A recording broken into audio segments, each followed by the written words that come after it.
And this is the parking lot down here. There's the parking lot, you see. The lake's down there just a little ways. Hike down to it, or walk down to it. We got that big dog barking. But we just pulled up and big bear took off through the bush here. I can see his tracks here. Oh yeah. Okay. Maybe we'll see him. I'm a brownish bear, almost look like a grizzly. Okay, he went this way. There's his tracks, see?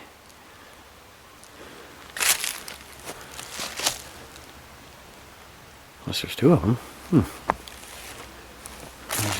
another one there. Maybe there was two. I didn't see two, only one. Unless he was roaming around. Went that way. God, heading over this way.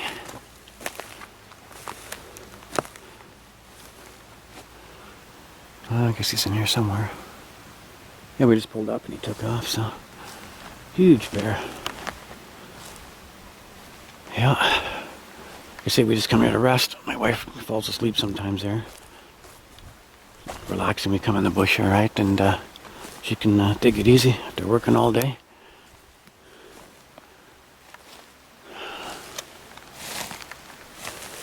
Yeah, he went through here. He's a big bear, so he needs to take the easiest route. He's so freaking big. Okay, looks like he went over here. You hear that dog barking down by the lake. I don't know what he was doing in here because maybe he's trying to get water, I guess.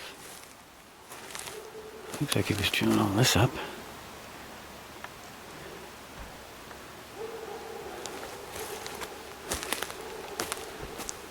You can see where he was stepping, eh? Yeah, I guess I could tell a few stories since I'm here. A lot of people on my YouTube channel say, oh, can you tell some Sasquatch stories? Well, there's a few good ones. I remember at the time I pulled into the parking lot. Another parking lot not far from here, maybe 5 kilometers, and it's early in the morning. It's about 7:30. This is a huge park, so the gate opened and I got in as one of the first ones in. I went to the end and pulled up I had a Mazda pickup back then, 4x4, and I got out of my truck. I was going to go clear a trail way in the back there, I guess about 5 or 6 kilometers in from that parking lot, and I got out and threw my my saw, machete, stuff like that on top of my hood of my car and my pack. And as soon as I did that, I guess the metal banged against the hood, and all of a sudden this big roar came out. The dog's really barking, eh? Yeah, this big roar came out, vibrated me, it vibrated my truck and the tools. So I'm like, okay. I grabbed my pack. Tree, I guess. But I grabbed my pack, my tools, jumped back in the truck, and I started the truck and I sat there, letting it idle, getting ready to take off, because that yell was just, you wouldn't believe it, just vibrated your whole body in the truck. If anybody was there, they would have freaked out. But anyways, I sat there and I thought, okay, I'll roll the window down, I'll listen, and then all of a sudden this guy pulls up with a little baby, and he pulls her out. She's only like a year old, puts her in a little, buggy thing there, and I was almost going to say to the guy, hey, you can't do that, there's a Sasquatch here. Of course the guy would have thought I was crazy, right? And then 2 more cars came in. As the tree's ready to fall, I think. And the pickup, so I'm like, okay, there's more people now, I feel safer. So I got back out, and I went down to check out the beach area, or by the river. And weird, it's like it's moving around, that sound. I seen 16-inch tracks, but there were only 4 toes on that Sasquatch that time, so that was pretty cool. It was real scary at first, but then after all the people came in and that, it was, it's a little bit better. But yeah, there was only a few tracks, maybe 5 or 6 tracks, and that was it. Well, that was one encounter I had that was kind of spooky. And another time was, oh geez, there's so many. One time with Bindernagel. John Bindernagel, I took him up to this one area where I had habituation going on, and I seen some huge tracks there a couple of days before he came out to visit me, and I took him up there to show him these tracks, because, John was really into the tracks. He loves tracks, I never was much into the tracks, but once in a while we'd check them out, I didn't know much about the tracks. I just said, they're just tracks, right? But John would say, no, you can get their dermal ridges on them and all this stuff. I'm like, oh, okay, like a fingerprint. Okay, now I see why you're into it. So anyways, I took him to see those tracks, and I told him, John, these tracks go right into a tree, and they come out the other side of the tree. He walked right through the tree. And John's like, what? I go, yeah, well, I've kind of seen him go into trees, and vanish. And he's like, okay, that's kind of crazy. Because he was an aper guy and Gigantopithecus kind of guy, right? He wasn't into the woo. He's slowly getting into it the more I was telling him about it, And we went up there, showed him the tracks, and he's cast a few. I think I got that video. Yeah, I'll try and post it. I think I did already, I'm not sure. But anyways, he was casting these tracks, and we're standing there, right? And we hear this knock, knock, knock. I go, John, you hear that knocking? And he goes, no. I go, it's coming from the tree, just 2 feet beside us here, right? Where these tracks went to. I go, the tracks go right into the tree, and they just come out the other side. And he's going, what do you mean? I go, listen, put your ear to the tree. So he puts his ear to the tree because he was a little bit deaf, right? He wore hearing aids. Anyways, he heard it.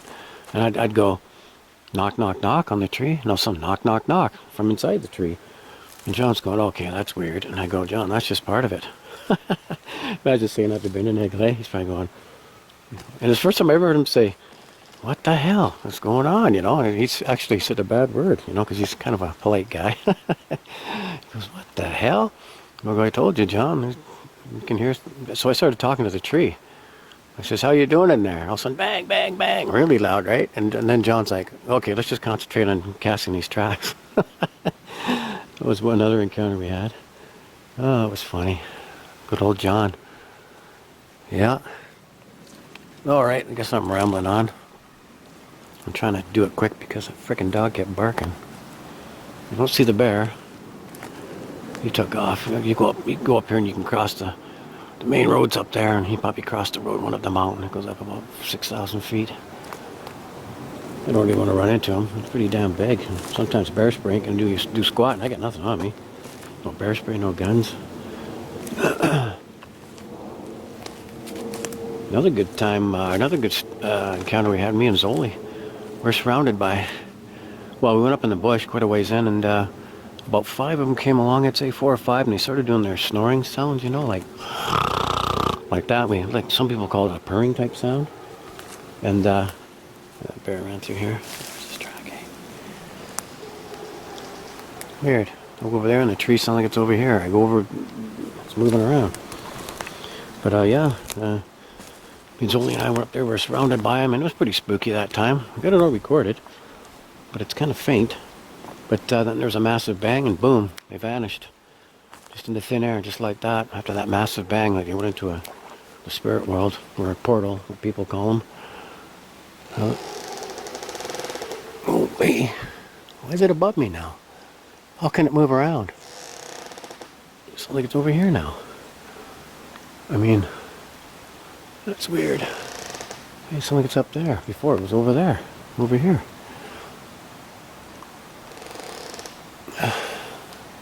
I don't trust that tree. That sucker's gonna come down. Something's not right up there. Hear that dog, eh?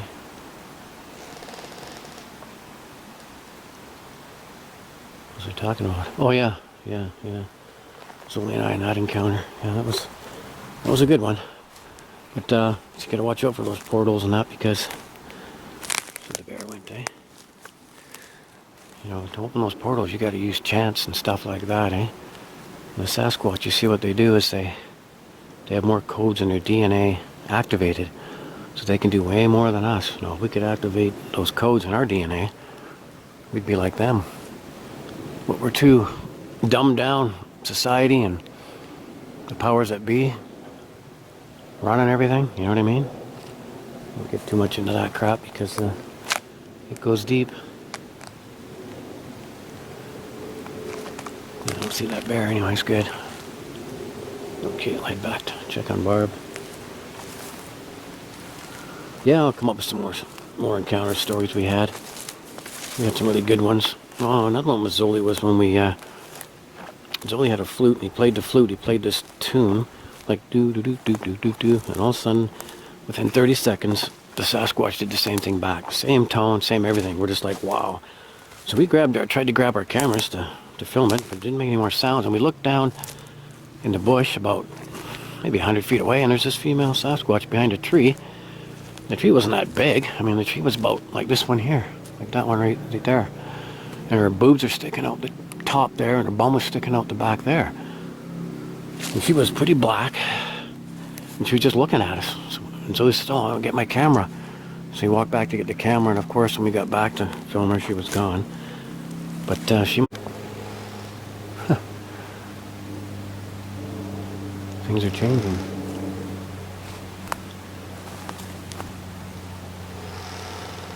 See? I'm not aiming the camera there. I aim the camera, then watch, it'll stop.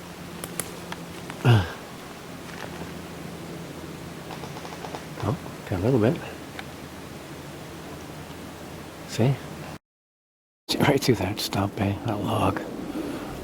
Like hollowed out. Something was digging around in there and dug it out. Well, if there's a wicked rainstorm, you could probably crawl in there and stay dry.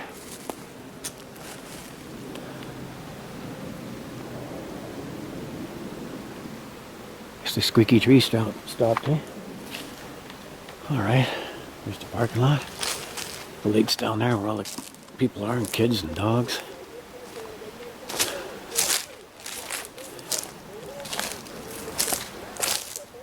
Could remove this like you wanted to do. Oh, okay, yeah, yeah. Okay, I think we're okay doing that.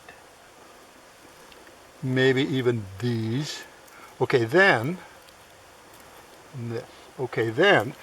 Oh, that are good. What's going to happen? Your plastic will flow and flow and flow. So you're going to get this shape. And if you want, well, I was hoping to show the depth.